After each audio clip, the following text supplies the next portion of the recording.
പ്രിയമുള്ളവരെ എല്ലാവർക്കും നമസ്കാരം. ഇന്ന് ഞാൻ യൂണിഫോമിൻ്റെ കോട്ട്, നമുക്ക് ഈ ടീച്ചേഴ്സ് കോട്ടും യൂണിഫോമിൻ്റെ കോട്ടൊക്കെ കൈയില്ലാത്ത കോട്ടില്ലേ, ആ കോട്ടിനെ പറ്റി ഒന്ന് നിങ്ങളടുത്ത് പരിചയപ്പെടുത്താനും അതിൻ്റെ ഒരു തിയറിയൊക്കെ ഏകദേശം ഒന്ന് പറഞ്ഞു തരാൻ വേണ്ടിയാണ് ഇന്ന് എത്തിയിരിക്കുന്നത്. അപ്പം നിങ്ങൾ ശ്രദ്ധിക്കുക ഏതൊക്കെ കാര്യങ്ങൾ പറയുന്നുണ്ടെന്നും. ഇനി അടുത്തൊരു സീസൺ യൂണിഫോമിൻ്റെയൊക്കെ വരുന്ന സമയത്ത് നിങ്ങൾക്ക് കട്ട് ചെയ്ത് സ്വന്തമായിട്ട് തയ്ക്കാനുള്ള ഒരു മാർഗവും കണ്ടെത്തുക. ഇപ്പം ഞാൻ അതിൻ്റെ ഒരു പാറ്റേൺ ഒന്ന് വരച്ച് കാണിച്ചു തരാം. വരയ്ക്കുന്നതും ശ്രദ്ധിക്കുക. അപ്പോൾ ആ കോട്ടാണ്, ഇപ്പോൾ വരയ്ക്കുന്ന കോട്ടാണ് നമ്മൾ കട്ട് ചെയ്യാൻ പോകുന്നത്.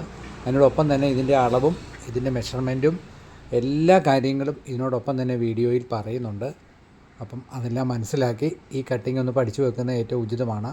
അടുത്ത വർഷം നമ്മൾ യൂണിഫോമിൻ്റെ സീസണൊക്കെ വരുമ്പോഴത്തേനും നിങ്ങൾക്ക് വീട്ടിൽ ഇരുന്ന് തയ്ച്ചാലും നമുക്ക് ഇതുപോലെ കോട്ടുകളൊക്കെ തയ്ക്കാം. ഇതുപോലെ കോട്ട് തയ്ച്ച് പഠിച്ചെങ്കിൽ മാത്രമേ ഉള്ളൂ ഇനി യൂണിഫോമിൻ്റെ വർക്കുകളൊക്കെ നമുക്ക് ചെയ്യാൻ പറ്റുള്ളൂ. ഷർട്ടും പാൻറ്റും കോട്ടുമാണ് മിക്ക സ്കൂളുകളിലും നിങ്ങൾക്കറിയാവുന്നൊരു കാര്യമാണ്. ഇല്ലെങ്കിൽ തന്നെ നമുക്ക് ഈ മെത്തേഡ് തിരിച്ചും മറിച്ചും പല കാര്യങ്ങൾക്കും ഉപയോഗിക്കുകയും ചെയ്യാം.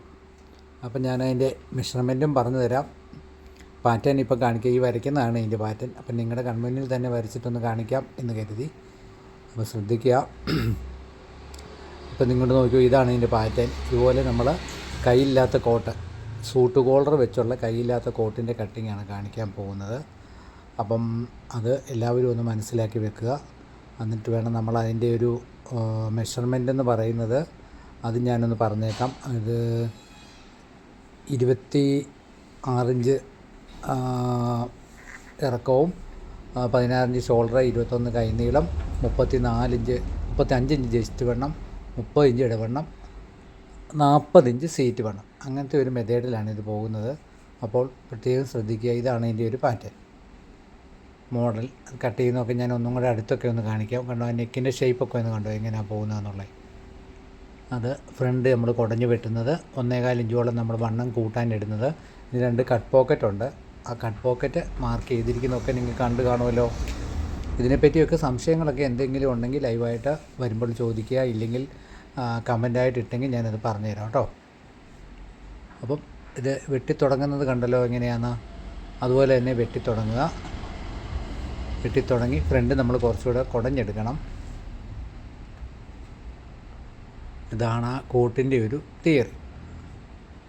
ഇങ്ങനെ തന്നെ വേണം നമുക്ക് വെട്ടിയെടുക്കാൻ. ഇതേ മോഡലിൽ വെട്ടിയെടുത്തിട്ട് ഞാൻ വെട്ടിക്കഴിഞ്ഞിട്ടും അതിൻ്റെ ആ ഫ്രണ്ട് പീസ് ഒന്നും കൂടെ കാണിച്ചു തരാം കേട്ടോ. ഇത് കഴിഞ്ഞിട്ട് നിങ്ങൾ നിങ്ങളുടേതായ രീതിയിലുള്ള ഏത് സംശയമാണെന്നുള്ള കമൻറ്റ് ഇടുവാണെങ്കിൽ ആ കമൻറ്റ് വെച്ച് ഞാൻ അടുത്ത കട്ടിങ്ങും പറഞ്ഞു തരാം. അതുകൂടാതെ നിങ്ങൾക്ക് ഏത് രീതിയിലാണ് ഇത് ഓരോരുത്തരും ഓരോ രീതിയിലാണ് ഉൾക്കൊള്ളുന്നത്. അപ്പം ആ രീതി വെച്ച് അങ്ങ് പറഞ്ഞു തരാം എന്ന് കരുതിയാണ്. കാണുന്നുണ്ടല്ലോ അതിൻ്റെ പാറ്റേണൊക്കെ എങ്ങനെയാണ്. ഫ്രണ്ട് വശം ആം ഗോള് ടക്ക് മാർക്ക് ചെയ്തിരിക്കുന്നത്. ഇനി നമുക്ക് ബാക്ക് പീസ് വെട്ടാം. ബാക്ക് പീസ് ആ തുണി എടുത്തതിൻ്റെ ഇങ്ങേ സൈഡിൽ തന്നെ നമ്മൾ താഴോട്ട് മറിച്ചിട്ടിട്ട് ബാക്ക് പീസ് വെട്ടുക.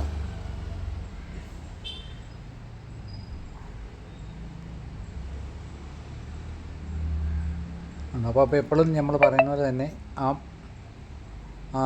3/4 ഇഞ്ചോളം ഇല്ല 1/2 ഇഞ്ചോളം നമ്മൾ കൊടുത്തിരിക്കുന്ന ആ പടി എത്രത്തോളം ഉണ്ടോ അത് നമ്മൾ ബാക്ക് സൈഡിൽ നിന്ന് മാറ്റിയാണ്. കണ്ടോ ആ ഒരു ഇത്. പിന്നെ റൗണ്ട് താഴെ വരയ്ക്കുന്നത് നിങ്ങൾക്ക് കാണാമല്ലോ. അങ്ങനെ നമ്മൾ റൗണ്ട് ആയതുകൊണ്ടാണ് താഴ്വശം നമ്മൾ 1.5 ഇഞ്ച് മേളിൽ കൊടുത്തിരിക്കുന്നത്. അപ്പോൾ നമ്മൾ നൈസ് വക്കറ ഒട്ടിച്ചിട്ട് മറിച്ചെടുക്കുമ്പോൾ ആ റൗണ്ട് നല്ലതുപോലെ നിൽക്കും. ഇത് കൂടുതലും ടീച്ചേഴ്സ് കോട്ടിനും നമ്മൾ ഇതേ മെത്തേഡിൽ തന്നെ ചെയ്യാറുണ്ട്. അപ്പോൾ അങ്ങനെ കട്ട് ചെയ്യുമ്പോൾ നമ്മൾ എന്താ ചെയ്യുന്നതെന്ന് പറഞ്ഞാൽ ആ റൗണ്ട് ആദ്യം ഒന്ന് എടുത്ത് കളയണം. റൗണ്ട് അതുപോലെ തന്നെ ഒന്ന് എടുത്ത് കളഞ്ഞിട്ട് വേണം നമ്മൾ അത്രയും കൂട്ടിയിട്ടിരിക്കുന്ന 1.5 ഇഞ്ച് എന്ന് പറഞ്ഞാൽ നമ്മൾ അവിടുന്ന് വേണം റൗണ്ട് അവിടെ ഫിനിഷ് ചെയ്ത് തയ്ച്ച് നിർത്തിയിട്ട് തിരിച്ചെടുക്കുമ്പോൾ നമുക്ക് ബാക്ക് പീസ് അടിക്കാനായിട്ട് എളുപ്പമുണ്ട്. അങ്ങനെ കറക്റ്റ് ചെയ്യുന്നു. ഇനി നമ്മൾ ബാക്ക് പീസ് വെട്ടണം. ബാക്ക് പീസിന് ആ ഫസ്റ്റ് ലൈൻ്റെ അവിടെ നിന്ന് തള്ളിയിടണം. കാരണം നമ്മൾ ബട്ടൺസ് ഇട്ട് കഴിയുമ്പോൾ സെൻറ്റർ കിട്ടാൻ വേണ്ടിയാണ് നമ്മൾ ഈ ആ ഒരു ഇത് കൊടുത്തിരിക്കുന്നത്. ഫ്രണ്ട് വശത്തുള്ള ആ ഒരു തള്ളിച്ച കണ്ടോ കൊടുത്തിരിക്കുന്നത് അത്. അപ്പോൾ അങ്ങനെ ചെയ്യുക. അത് കഴിഞ്ഞിട്ട് ഇനി ബാക്ക് പീസ് നമ്മൾ കയറ്റി മാർക്ക് ചെയ്യണം. ഇപ്പോൾ ഈ വണ്ണം എല്ലാം 5 ഇഞ്ച് ലൂസാണ് കൊടുത്തിരിക്കുന്നത് കേട്ടോ. എപ്പോഴും തൊട്ടുവണ്ണത്തിൻ്റെ 5 ഇഞ്ച് കൂടുതലാണ് കൊടുത്തിരിക്കുന്നത്. ഹാം കോള് താക്കേണ്ട എന്നാ സംശയം എന്ന് പറഞ്ഞാൽ വണ്ണത്തിൻ്റെ 4/1 2 ഇഞ്ച് കുറച്ചിട്ട് ഹാം കോള് താത്തോ, ഒരു കുഴപ്പമില്ല കേട്ടോ. 2 ഇഞ്ചിൽ 1/2 ഇഞ്ച് കുറച്ച് താത്താലും കുഴപ്പമില്ല. 30 ഇഞ്ച് വണ്ണം എന്നൊക്കെ നമ്മൾ തിയറി പറയുവാണ്. 30ൻ്റെ 4/1 7.5, 7 2 ഇഞ്ച് കൊണ്ട് 5.5. അതേ ഒരു മെത്തേഡിൽ പൊക്കോ. വണ്ണം കൂടുതലുള്ളപ്പം പിന്നെ നമ്മൾ എന്താണെന്ന് വെച്ചാൽ അത് ആലോചിച്ചിട്ട് ചെയ്താൽ മതി ഹാം കോള്. പിന്നെ മാർക്ക് ചെയ്യുന്നത് കണ്ടോ, ബാക്ക് പീസ് നമ്മൾ 2 ഇഞ്ച് കയറ്റി മാർക്ക് ചെയ്തു. കാരണം അത് കയറ്റി കൊടുത്തില്ലെങ്കിൽ ഫ്രണ്ട് പൊങ്ങിപ്പോവും. സൂട്ടിൻ്റെ കോളർ പോലെ നമ്മൾ കൊടുക്കുമ്പോൾ ഫ്രണ്ട് പൊങ്ങിപ്പോവും. സമയം കിട്ടുന്ന സമയത്ത് ഞാനിത് സ്റ്റിച്ച് ചെയ്യുന്നത് നല്ലപോലെ നിങ്ങളെ കാണിച്ചു തരാം. കട്ട് പോക്കറ്റൊക്കെ ഇടുന്നതൊക്കെ കാണിച്ചു തരാം. നമ്മൾ ബാക്ക് പീസ് വെട്ടണം, അങ്ങനെ വെട്ടിപ്പോവാം.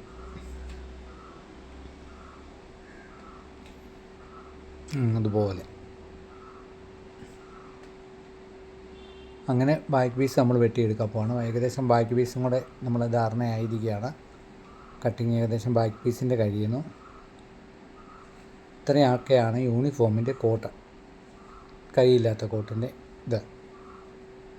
പിന്നെ 3/4 ഇഞ്ച് താത്ത ബാക്ക് നെക്ക് എടുത്ത് വിടണം. അതും കൂടെ ഞാനൊന്ന് കാണിച്ചു തരാം. വെട്ടിയിട്ട്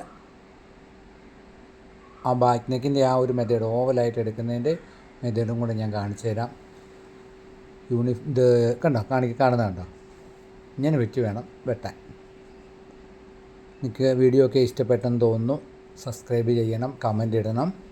ഏത് സംശയം ഉണ്ടെങ്കിലും അതുപോലെ ഇപ്പോൾ കട്ടിങ്ങിൻ്റെ രീതിയും കൂടെ ഞാനൊന്ന് കാണിച്ചു തരാം. കണ്ടല്ലോ, അടിവശം നമുക്ക് സ്ക്വയറായിട്ട് വേണമെങ്കിൽ കൊടുക്കാം, റൗണ്ടായിട്ട് കൊടുക്കാം. അപ്പോൾ താങ്ക് യു.